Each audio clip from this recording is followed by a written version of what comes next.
کیسے ہیں آپ صاحب؟ اللہ تعالیٰ آپ کو صحت اور ایمان کی حالت میں رکھے، اور جو جس مشکل پریشانی میں اللہ تعالیٰ اس کی پریشانیاں مشکلوں کو دور فرمائے، آمین ثم آمین۔ بسم اللہ الرحمن الرحیم۔ تو آئیے آج کی ریسپی سٹارٹ کرتے ہیں۔ آج میں بنانے جا رہی ہوں گاجر کا حلوہ، کیونکہ آج کل سردیوں کا سیزن ہے اور یہ تو ہر گھر کی ایک اہم سوغات ہے۔ سردیوں میں شادیوں میں جائیں تو یہی ڈش آپ کو ملتی ہے، اور گھر میں بھی کافی لوگ یہ بناتے ہیں۔ تو چلیں آئیے سٹارٹ کرتے ہیں۔ یہ میں نے 2 کلو گاجر لے لی تھی۔ یہاں جو گاجر ہے وہ اورنج کلر کی ملتی ہے، ریڈ والی گاجر نہیں ملتی۔ میں نے بہت ڈھونڈا لیکن کہیں پہ بھی نہیں ملی، تو میں نے کہا چلیں اسی کی بنا لیتے ہیں، کوئی مسئلہ نہیں ہے۔ تو یہ 2 کلو میں نے گاجر لے لی ہیں، اور یہ 1 پیالی چینی ہے، 1.5 پیالی آپ چینی کی۔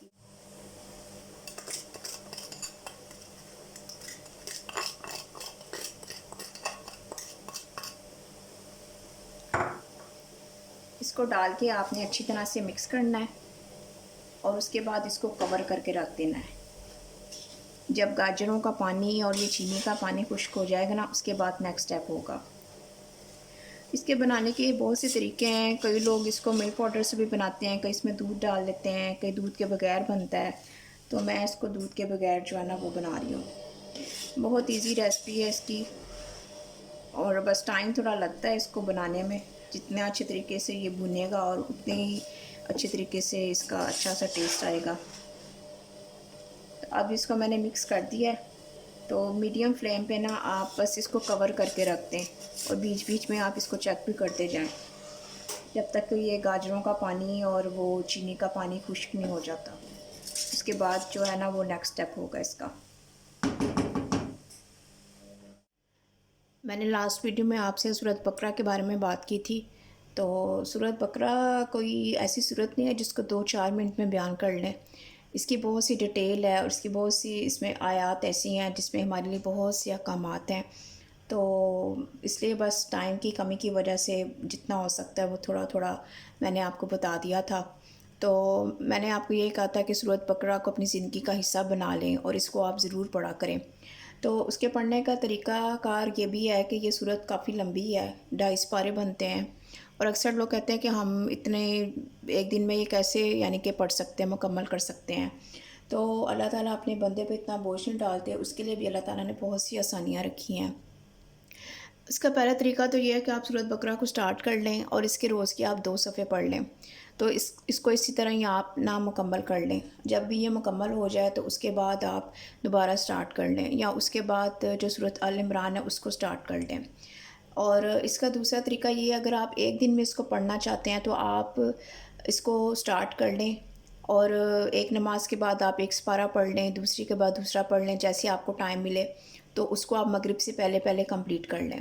اس کا یہ بھی طریقہ ہے۔ اور پھر اس کا جو تلاوت ہے وہ گھر میں ضرور لگانی چاہیے۔ آپ خود تلاوت کریں، خود گھر میں یہ صورت پڑھی جائے تو گھر میں برکت نازل ہوتی ہے، اور شیطان اس گھر سے بھاگتا ہے، بیماریاں، جادو ٹونے سب چیزیں ختم ہو جاتی ہیں۔ اور باقی اس صورت میں جو احکامات ہمارے لیے بیان کیے گئے ہیں، نماز کا، روزے کا، زکوٰۃ کا، یتیموں کے حقوق، بیواؤں کے حقوق، ان سب چیزوں کے بارے میں ایک ایک ڈیٹیل اللہ تعالیٰ نے ہمیں بتائی ہے۔ اور پھر طلاق یافتہ عورتوں کے بارے میں کیا حکم دیا گیا ہے کہ جب شوہر اپنی عورتوں کو چھوڑ دیتے ہیں تو ان کے پاس جو مال ہوتا ہے وہ لے لیتے ہیں واپس، لیکن اللہ تعالیٰ نے یہ تک حکم دیا ہے کہ جب آپ اپنی عورتوں کو طلاق دو تو جو مال آپ نے ان کو دیا ہو تو بلکہ اس سے اور زیادہ دے کے ان کو اچھے اور بڑے طریقے سے رخصت کریں۔ اور اس کا طریقہ کار بھی یہ ہے کہ جو عدت ہے وہ بیوی اپنے شوہر کے گھر میں اس کو پورا کرے۔ تو اگر 3 مہینے تک ان میں رجوع ہو جائے تو بہتر ہے، اگر نہیں ہوتا تو پھر طلاق ہو جاتی ہے۔ باقی اس میں جو ہے 4 لوگوں کا ذکر، 4 گروہوں کا ذکر بیان کیا گیا ہے: متقی لوگ، منافق، فاسق اور مشرک کافر لوگ۔ اور متقی آپ کو پتہ ہے کون لوگ ہوتے ہیں؟ جو نماز پڑھتے ہیں، زکوٰۃ دیتے ہیں، اللہ کی راہ میں خرچ کرتے ہیں اور صدقہ خیرات کرتے ہیں، یہ لوگ متقی ہیں۔ اور کافر جو ہیں وہ تو ہیں ہی، انہوں نے جہنم کی آگ میں جلنا ہے۔ تو ان کے لیے بس اللہ تعالیٰ نے یہی کہا ہے کہ یہ لوگ ایمان نہیں لائیں گے، آپ جو مرضی کر لیں، تو وہ ان کو ان کا تو جو آخرت میں ہے انہوں نے جہنم کی آگ میں رہنا ہے۔ لیکن جو منافق کی یہاں پہ صفت بیان کی گئی، منافق تو ہوتے ہیں مسلمان ہیں، لیکن یہ وہ لوگ ہوتے ہیں جن کے دو کردار ہوتے ہیں، یعنی وہ اوپر سے کچھ ہوتے ہیں اور اندر سے کچھ ہوتے ہیں۔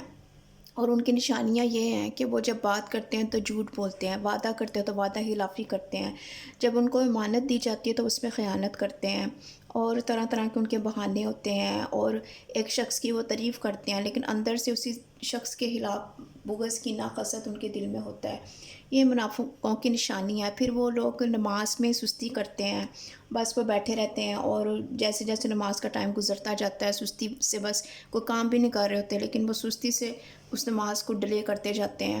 یہ بھی منافق کی نشانی ہے۔ اور پھر جو حسد کرنے والے، بغض کینہ دوسروں کے لیے رکھنے والے، یہ سب منافقین کی نشانیاں ہیں، جو اللہ کی راہ میں دیتے ہوئے ان کو جو ہے بہت ہی مصیبت اور بھاری لگتا ہے، اور وہ اللہ کی راہ میں وہ چیزیں دیتے ہیں جو عام لوگ بھی پسند نہ کریں۔ ہمیں ہمیشہ اللہ کی راہ میں وہ چیزیں دینی چاہیے جو ہمیں پسند ہو، اور کیونکہ یہ اللہ کی راہ میں جانی ہوتی ہیں، اور اللہ اس کا ڈبل اور دگنا اجر کر کے ہمیں دیتا ہے۔ تو یہ تھوڑی سی منافق کی نشانیاں ہیں۔ اور پھر فاسق وہ ہیں، فاسق جو جھوٹ بولتے ہیں، اور یہ سب کافر، منافق اور فاسق کی ایک ہی قسم ہے۔ پھر اس میں اللہ تعالیٰ نے حضرت آدم کا جو قصہ بیان کیا ہے کہ جب حضرت آدم کو بنا لیا گیا تھا تو فرشتوں کو حکم دیا تھا کہ اس کے آگے سجدہ کرو، سب نے سجدہ کیا تھا، لیکن شیطان نے نہیں کیا تھا۔ اس نے کیوں نہیں کیا تھا؟ شیطان نہ تو کافر تھا، نہ شرک کرنے والا تھا، وہ تو اللہ کا اتنا عبادت گزار بندہ تھا۔ اس نے صرف اس لیے سجدہ نہیں کیا کہ وہ اپنے آپ کو بہت بڑا سمجھتا تھا۔ اس نے تکبر کیا، اس نے سمجھا کہ مجھے اللہ نے آگ سے پیدا کیا اور اس کو مٹی سے، اور میں اس کے ساتھ آگے سجدہ کروں، تو اس نے انکار کر دیا۔ تو اللہ تعالیٰ نے اس کے تکبر اور بڑائی کی وجہ سے اس کو جنت سے نکال دیا تھا۔ اور آج ہم لوگ دیکھیں کہ ہر کسی میں تکبر ہے، ہر کوئی تکبر کے ساتھ چل رہا ہے، اکڑ کے زمین پر چلتا ہے۔ کسی کو دولت کا تکبر ہے، کسی کو اچھے لباس کا تکبر ہے، کسی کو اپنے اچھے علم کا تکبر ہے۔ اور قیامت کے دن کچھ لوگ چونٹیوں کی شکل میں آئیں گے، اور یہ وہ لوگ ہوں گے جو دنیا میں تکبر کرتے تھے، اکڑ کر چلتے تھے، اور وہ لوگ یہ سمجھتے ہیں کہ بس ہم اللہ کے پتہ نہیں کتنے پسندیدہ بندے ہیں، اللہ تعالیٰ نے ہمیں ہر نعمت سے نوازا ہے، لیکن ایسا کچھ بھی نہیں ہے۔ ان لوگوں کا اللہ تعالیٰ ان لوگوں کی سزا ان کو ضرور دے گا آخرت میں، اس لیے ہمیں تکبر سے اور حسد کینہ بغض سے بچنا چاہیے۔ اور پھر اس میں بنی اسرائیل کے واقعات بیان کیے گئے ہیں کہ وہ اللہ تعالیٰ کی کتنی ناشکری قوم تھی۔ اللہ نے ان پر نعمتوں کی بھرمار کر دی تھی، لیکن وہ ہر چیز میں ناشکری دکھاتے تھے، ہر چیز میں ناشکرا پن دکھاتے تھے، حضرت موسیٰ کے ساتھ ہر بات میں بحث کرتے تھے اور اتنے سوال کرتے تھے، اور ان ساری باتوں کی وجہ سے اللہ تعالیٰ کے نزدیک وہ ناپسندیدہ قوم ٹھہرائی گئی، اور اللہ تعالیٰ نے ان کو سزا دی کہ وہ 40 سال تک اپنے ہی ملک، اپنے ہی قوم میں بھٹکتے رہے۔ پھر اس میں اور بھی بہت سے واقعات ہیں، جب آپ اس کی ڈیٹیل میں جائیں، اس کی ایک ایک آیت کو آپ تفسیر سے ترجمے کے ساتھ پڑھیں تو آپ کو بہت سے واقعات اس میں ملیں گے۔ اور پھر اس میں عورتوں کے ہر مسائل کا اس میں ڈیٹیل کے ساتھ ذکر کیا گیا ہے، اور مردوں کے حقوق کے بارے میں بتایا گیا ہے، عورتوں کے حقوق کے بارے میں بتایا گیا ہے، ہمارے لیے ضرورت زندگی کے تمام جو مسائل ہیں اس کا ذکر کیا گیا ہے۔ تو بس یہ تھی میری چھوٹی سی بات۔ تو آپ سورۃ بقرہ کو اپنی زندگی کا حصہ بنا لیں، کیونکہ قیامت کے دن یہ جو ہے ہمارے حق میں سفارش کرے گی، اللہ تعالیٰ سے جھگڑا کرے گی، اور اس کی سفارش قبول کی جائے گی، کیونکہ جو دین کے ساتھ جڑا ہوتا ہے، قرآن کے ساتھ جڑا ہوتا ہے، قرآن کو آپ اپنا دوست بنا لیں اور تبھی ہی آپ کی سفارش کرے گا۔ لیکن اگر ہم قرآن نہیں پڑھیں گے تو یہ کیسے ہمیں جانتا ہوگا؟ جو لوگ پڑھتے ہیں انہی کو یہ جانتا ہوگا، انہی کے حق میں سفارش کرے گا۔ تو قرآن کی ایک ایک سورت کی حکمت ہے، اور ایک ایک سورت کے پیچھے بہت سا بیک گراؤنڈ ہے کہ وہ یہ کیوں اتاری گئی تھی۔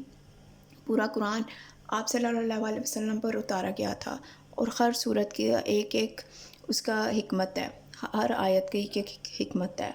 تو بس اللہ تعالیٰ ہم سب کو دین سے جڑنے کی توفیق دے، قرآن پڑھنے کی توفیق دے، اور آپ اپنے آپ کو اور اپنی اولادوں کو بھی اس چیز کا عادی بنا دیں۔ اور جو ماں باپ اپنی اولاد کو قرآن نہیں پڑھاتے، دین کی تعلیم نہیں دیتے، تو اس کا سوال اس کی اولاد سے نہیں، اس کے ماں باپ سے کیا جائے گا۔ اللہ تعالیٰ اس کو پوچھیں گے کہ تم نے کیوں اپنی اولاد کو دین کی طرف نہیں لے کے آئے، کیوں ان کو دین کی تعلیم نہیں دلوائی، کیوں ان کو قرآن کا نہیں بتایا، کیوں ان کو نمازوں کا نہیں بتایا۔ تو اگر جو ماں باپ اپنے بچوں کو یہ سب چیزیں بتا دیتے ہیں، لیکن بچے جو ہیں وہ آگے سے اگر نہیں کرتے اس کے اوپر عمل، تو وہ پھر وہ جواب دیں ہوں گے، اللہ تعالیٰ ان سے سوال پوچھیں گے۔ تو اس لیے ہم سب کو یہ چاہیے کہ ہم اپنے جو بچوں کو ہے دین کے ساتھ جوڑ دیں، دین کی تعلیم دیں، اور قرآن کے بارے میں ضرور بتائیں۔ قرآن، حدیث، سنت، یہ سب ہماری زندگی کا ایک اہم حصہ ہونا چاہیے۔ تو اگر آپ کو میری یہ باتیں پسند آئی تو آپ ضرور بتائیے گا، اور دعاؤں میں یاد رکھیے گا۔ جزاک اللہ خیر۔ تو اب ہم اپنی ریسپی کی طرف دوبارہ آتے ہیں واپس۔ تو یہ ابھی گاجر میں پانی ہے، ابھی یہ ڈرائی نہیں ہوا، تو اس لیے ابھی نا اس کو ہم تھوڑی دیر اور رکھیں گے، جب تک یہ ڈرائی نہیں نہ ہوگا تب تک یہ اس کو ابھی پکنے دینا ہے، لیکن یہ آہستہ آہستہ ڈرائی ہو رہا ہے۔ گاجر کا پانی ڈرائی ہو گیا ہے،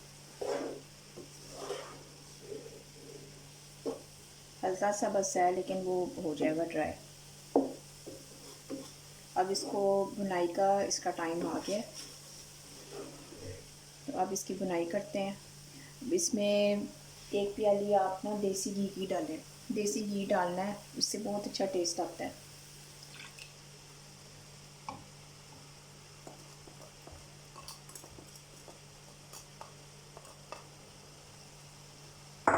ساتھ ہی اس میں 3 سے 4 عدد نا آپ چھوٹی الائچی ڈال دیں۔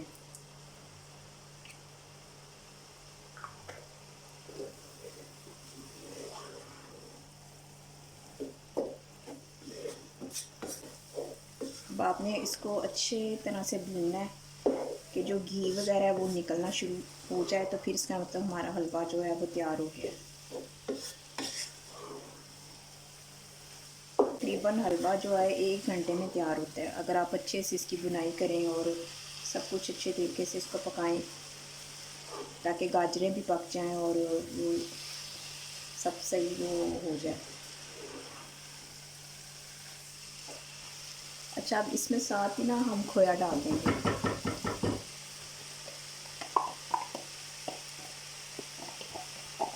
کھویا حلوے میں بہت اچھا لگتا ہے، آپ ساتھ بنائی کے ساتھ بھی ڈال سکتے ہیں، اور بعد میں بھی تھوڑا سا جب دم دیں گے تب بھی آپ ڈال سکتے ہیں۔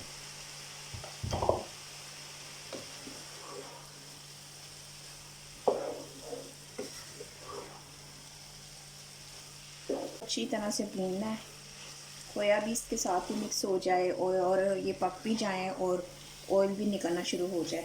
یہ دیکھیں کافی اچھا بھون گیا ہے اور آئل بھی آ رہا ہے اوپر، گھی ڈالا تھا وہ بھی اوپر آ رہا ہے۔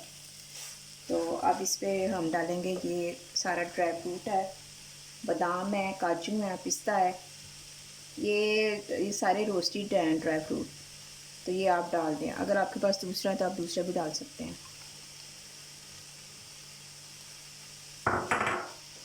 اس کو ڈال کے آپ اچھی طرح سے مکس کر لیں۔